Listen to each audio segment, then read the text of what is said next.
Hello friends, हमारे session to the point Indian history में आज हम बात करेंगे दक्षिण भारत के एक राजवंश की जिसका नाम है राष्ट्रकूट राजवंश। हम आपको बताएंगे कब हुई इस वंश की स्थापना, किसने की इसकी स्थापना और साथ ही बताएंगे इसके किस शासक ने जल समाधि लेकर अपने जीवन का अंत किया और किस शासक के दरबार में थे कन्नड़ भाषा के प्रसिद्ध कवि पोण जिन्होंने शांति पुराण की रचना की।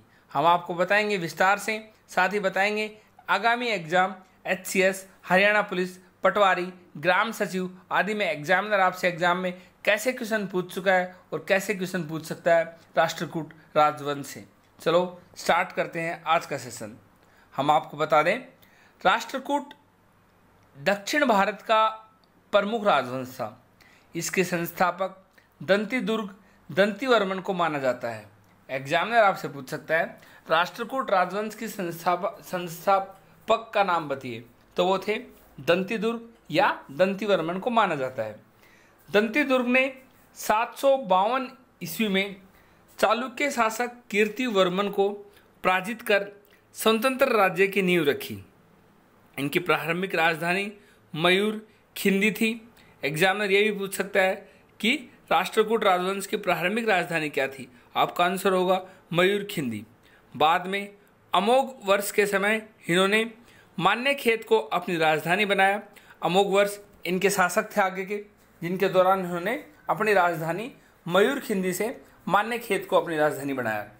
प्रारंभ में राष्ट्रकूट बादामी के चालुक्य वंश के सामंत थे, यानी राष्ट्रकूट वंश की स्थापना करने से पहले ये चालुक्य वंश के सामंत थे। एग्जामिनर आपसे पूछ सकता है कि राष्ट्रकूट वंश किस वंश के सामंत रहे। आपका आंसर होगा चालुक्य वंश के।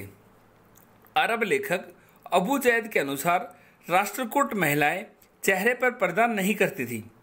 कृष्ण तृतीय के लेखों से ज्ञात होता है कि कृष्ण तृतीय इनका एक प्रसिद्ध राजा था और कृष्ण तृतीय के दरबार में ही रहते थे कन्नड़ कवि पोण जिन्होंने शांति पुराण की रचना की। एग्जामिनर आपसे पूछ सकता है कन्नड़ कवि पोण किस वंश से संबंध रखते हैं। आपका आंसर होगा राष्ट्रकूट वंश से।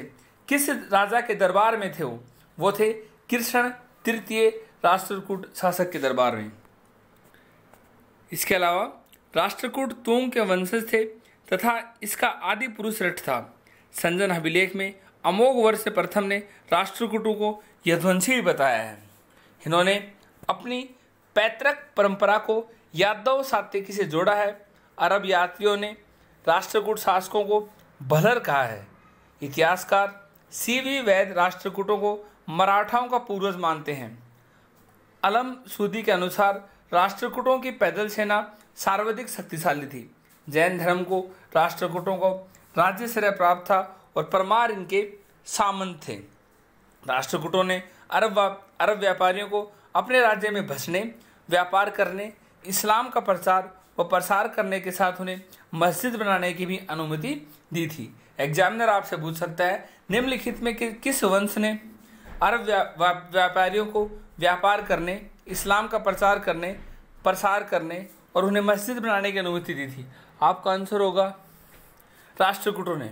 हम आपको बता दें राष्ट्रकूटों के समय ही अरबों का अरब भारत आना स्टार्ट हो गए थे और राष्ट्रकूटों के बाद शुरू होगा मध्यकालीन भारत का इतिहास।